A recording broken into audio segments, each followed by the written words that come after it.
Hello, welcome back बच्चों। मैं सुनील पांडे आप सबको अपने इस चैनल पांडे सर की क्लास में बहुत बहुत स्वागत करता हूं। आज हम लोग पढ़ने जा रहे कक्षा 7 की पुस्तक अतीत से वर्तमान अध्याय 10 हमारे इतिहास का। तो आइए अध्याय शुरू करते हैं।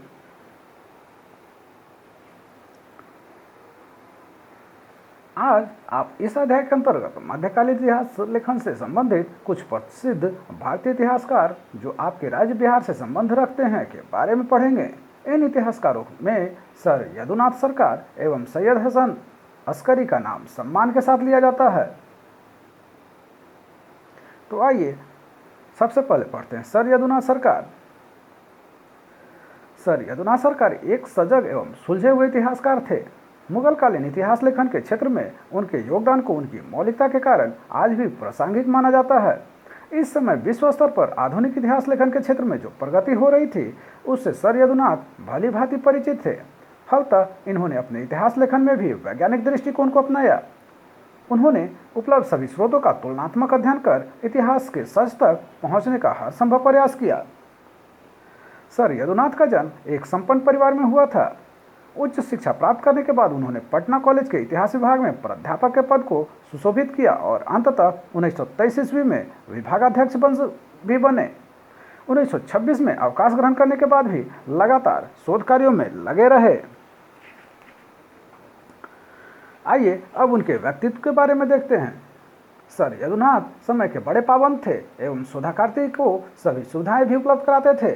उन्हें राष्ट्रीय आंदोलन एवं उससे जुड़े क्रांतिकारी नेताओं के प्रति काफी सहानुभूति थी। क्रांतिकारी गिरोह के सदस्यों का इनके घर अक्सर आना जाना होता था, जिसके कारण ब्रिटिश सरकार भी इन्हें शक के नज़र से देखती थी। प्रोफेसर सरकार कई संस्थानों में सदस्य रहे। इन्हें ढाका तथा पटना विश्वविद्यालय से डीलिट की मानद उपाधि भी मिली। इनके कलकत्ता आवास को टीबी हॉस्पिटल के लिए दान कर दिया गया था, लेकिन किसी वजह से अस्पताल नहीं बनने के कारण वहां तत्कालीन केंद्रीय शिक्षा मंत्री नूरुल हसन के पहल पर समाज विज्ञान अध्ययन केंद्र खोला गया। तो आइए अब देखते हैं उन्हें इतिहासकार के रूप में। सर यदुनाथ का जीवन इतिहास के अध्ययन के लिए समर्पित रहा। इन्होंने मुगल काल से संबंधित औरंगजेब, शिवाजी एवं मुगल काल के पतन पर न केवल प्रमाणिक इतिहास लिखने का काम किया, बल्कि अधिक से अधिक मौलिक साहित्य एवं अभिलेखीय साक्ष्यों को ढूंढने का सफल प्रयास किया। इन्होंने किसी साक्ष्य को तब तक प्रमाणिक नहीं माना जब तक अन्य साक्ष्यों से तुलनात्मक अध्ययन करने के बाद इसकी पुष्टि नहीं हो जाती। इस कार्य के लिए सर यदुनाथ ने कई भाषाओं का अध्ययन किया।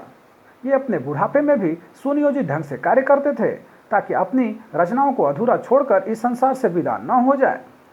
सौभाग्य से इन्होंने अपनी सभी महत्वपूर्ण रचनाओं को पूरा किया। इन्होंने इतिहास लेखन के मुख्य विषय के रूप में औरंगजेब को चुना। यद्यपि शुरू में इनका रुझान 1857 के विद्रोह पर था। कई अंग्रेज इतिहासकार फारसी स्रोत के आधार पर हिंदू मुस्लिम इतिहास पर काफी कुछ लिख चुके थे। इस तरह सर यदुनाथ के अध्ययन का विषय नया नहीं था, लेकिन इनके अध्ययन की पद्धति तत्कालीन ब्रिटिश इतिहासकारों से अधिक विकसित थी। इन्होंने औरंगजेब का इतिहास 5 खंडों में लिखा और इसे लिखने में करीब 25 वर्ष का समय इन्हें लगा। औरंगजेब पर लिखने के बाद सर यदुनाथ ने इरविन के अधूरे कार्य को पूरा किया। यह पुस्तक लेटर मुगल्स नाम से छपी, जिसमें 1739 तक का इतिहास वर्णित है। इनकी एक अन्य पुस्तक fall of the Mughal empire है। इस पुस्तक को लिखने के बाद अपनी राष्ट्रभक्ति की भावना को अभिव्यक्त करते हुए उन्होंने सरदेसाई को पत्र लिखा। मैंने इस पुस्तक को रोशनाई से नहीं अपने हृदय के खून से लिखा है। ऐसा कहकर मैं अपने उस व्यक्तिगत दुख और चिंता के बारे में नहीं सोच रहा हूं जो मेरे जीवन की गोधूली बेला में मंडरा रही है, और न ही इस प्रचंड गर्मी में पुस्तक के लेखन में हुए घोर परिश्रम और सूक्ष्म अध्ययन के बारे में लिख रहा हूं। राजाओं की हीन बुद्धि और चरित्रहीनता, सेनाध्यक्षों की कायरता और उनके वजीरों के स्वार्थ तथा विश्वासघात की कहानी भारत के हर सच्चे सपूत के मस्तक को शर्म से झुका देती है। फिर भी खुशी है कि मेरा काम पूरा हुआ और मैं पुनः आज़ाद हूँ। इनकी मुगल कालीन इतिहास की 2 और प्रमुख रचनाएं शिवाजी एंड हिज टाइम्स और मुगल एडमिनिस्ट्रेशन है। इन पुस्तकों के माध्यम से सर यदुनाथ ने तत्कालीन प्रशासन एवं शिवाजी की नेतृत्व क्षमता का विशेष विवेचन किया है। इन्होंने दी मिलिट्री हिस्ट्री ऑफ इंडिया नामक पुस्तक के माध्यम से भारतीय युद्ध पद्धति, सेनाओं में रख रखाव एवं उस पर होने वाले व्यय पर बड़ा सूक्ष्म अध्ययन किया है। सर यदुनाथ ने मुगल काल के अतिरिक्त Chaitanya, his pilgrimages and teaching, Chaitanya's life and teachings India through the ages सहित कैम्ब्रिज हिस्ट्री ऑफ इंडिया में लिखित अध्यायों के माध्यम से भारत के सांस्कृतिक एवं राजनीतिक इतिहास के कई पहलुओं को उजागर करने का सफल प्रयास किया है। सर यदुनाथ की इन कृतियों का महत्व फारसी एवं अन्य भाषाओं में उपलब्ध मौलिक स्रोतों पर आधारित होने के कारण इन्होंने कई मूल फारसी स्रोतों का हिंदी अनुवाद भी किया। तो आइए अब देखते हैं सर यदुनाथ की अंतिम कृति, ए हिस्ट्री ऑफ जयपुर। इनसे इस पुस्तक को लिखने का अनुरोध सवाई मानसिंह द्वितीय ने किया, जिन्हें अपने पूर्वजों के गौरवपूर्ण इतिहास पर नाज था।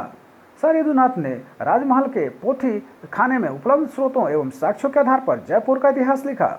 इसे राजमाता गायत्री देवी के प्रयास से प्रकाशित कराया गया।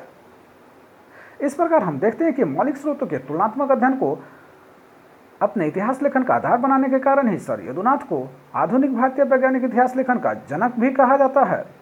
इन्होंने पहल आलोचनात्मक इतिहास लेखन का भी कार्य किया।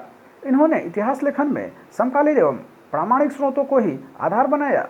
इनका सिद्धांत था कि बिना दस्तावेज के इतिहास नहीं लिखा जा सकता है।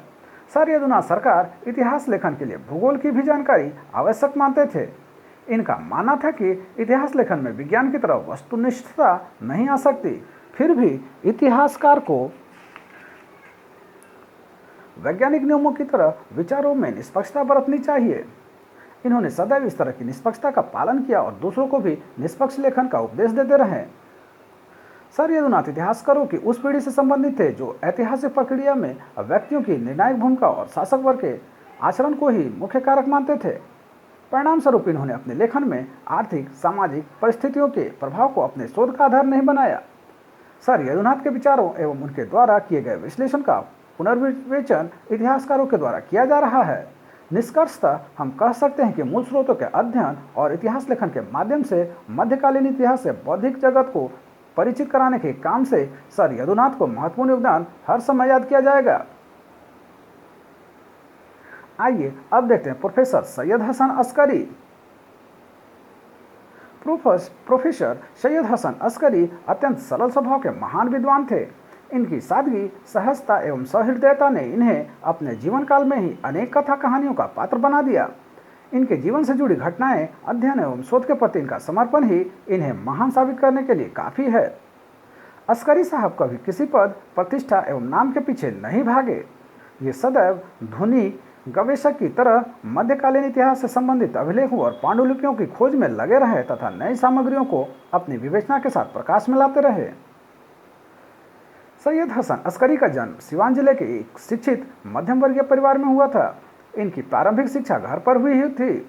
इन्होंने लंगट सिंह कॉलेज से स्नातक की परीक्षा पास करने के बाद पटना विश्वविद्यालय से इतिहास में स्नातकोत्तर एवं कानून में स्नातक की डिग्री प्राप्त की। इन्होंने अपने पेशे का प्रारंभ वकालत से किया, लेकिन उनका मन यहाँ नहीं रमा और अंततः इन्होंने पटना कॉलेज में इतिहास के व्याख्याता के रूप में योगदान किया। 1956 ईस्वी में अवकाश प्राप्त करने के बाद भी ये 1974 ईस्वी तक पटना विश्वविद्यालय में अध्यापन कार्य से जुड़े रहे। आइए अब देखते हैं शोध कार्य में रुचि का आरंभ। पटना कॉलेज के इतिहास विभाग के अध्यक्ष डॉक्टर सुविमल चंद्र सरकार ने एक दिन अस्करी साहब को अपने आवास पर बुलाया और कालिंकिकर दत्त नामक नौजवान से परिचय कराया। कालिंकिकर दत्त सुविमल चंद्र सरकार के साथ पीएचडी करने आए थे। डॉक्टर सरकार ने अस्करी साहब से कहा कि कलकत्ता से आए इस शोधार्थी को खुदाबख्श लाइब्रेरी की फारसी पांडुलिपि पढ़ने में मदद करें। मदद पहुंचाने के क्रम में पुरानी पांडुलिपियों में जो उनकी रुचि जगी वह जीवन भर बनी रही। अस्करी साहब कई शैक्षणिक संस्थाओं से भी जुड़े रहे।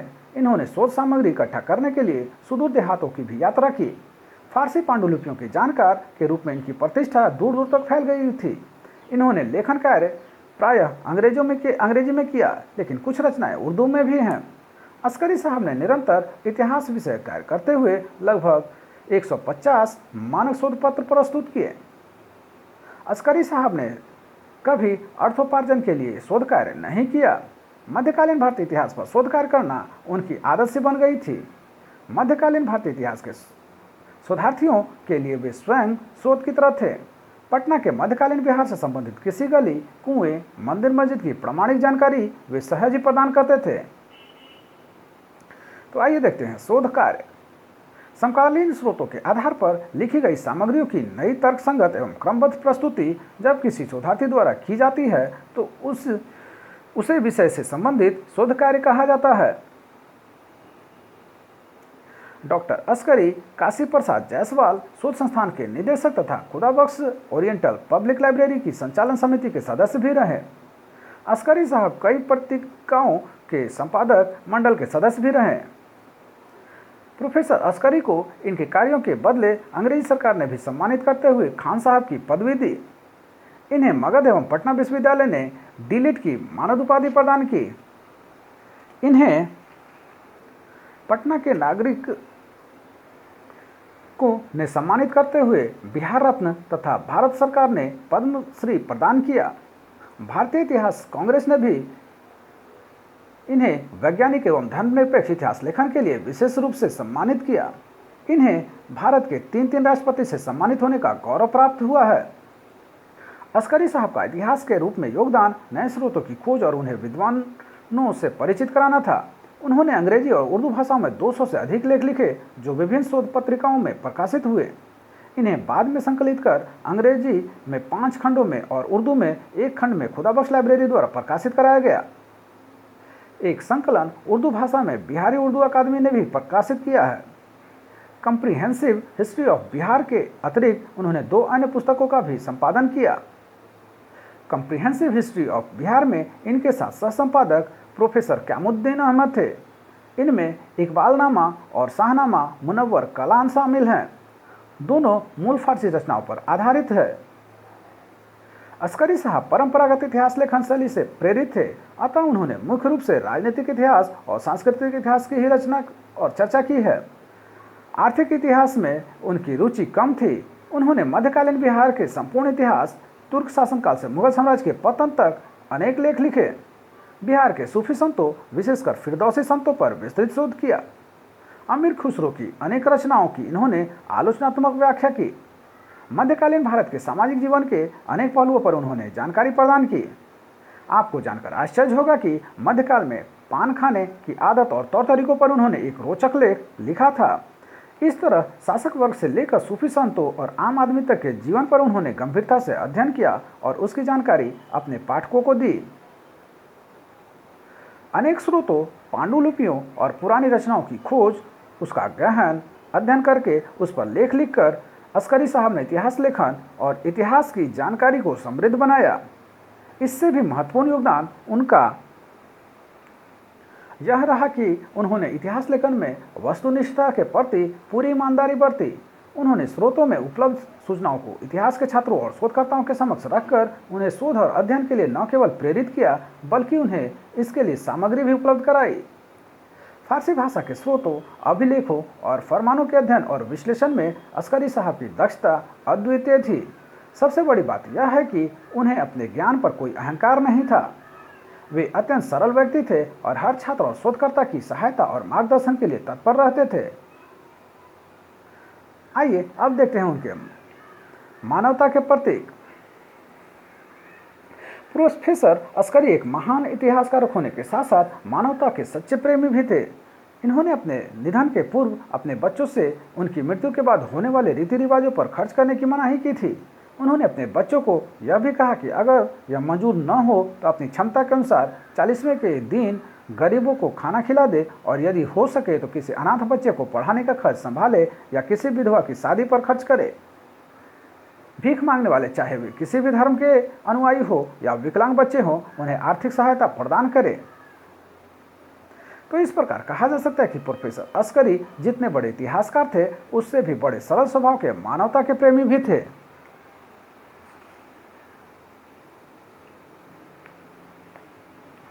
तो आप सबको हमारा ये प्रयास कैसा लगा हमें जरूर कमेंट कर बताएं। हमारे इस चैनल पांडे सर की क्लास को जरूर से जरूर सब्सक्राइब करें और बेल बटन को दबाएं ताकि आने वाली वीडियो का नोटिफिकेशन आपको मिलता रहे। दूसरों के साथ इसे शेयर करें और हाँ, लाइक करना तो बिल्कुल ना भूलें। आपका लाइक करना ही हमारे मेहनत का फल है। धन्यवाद। Thank you.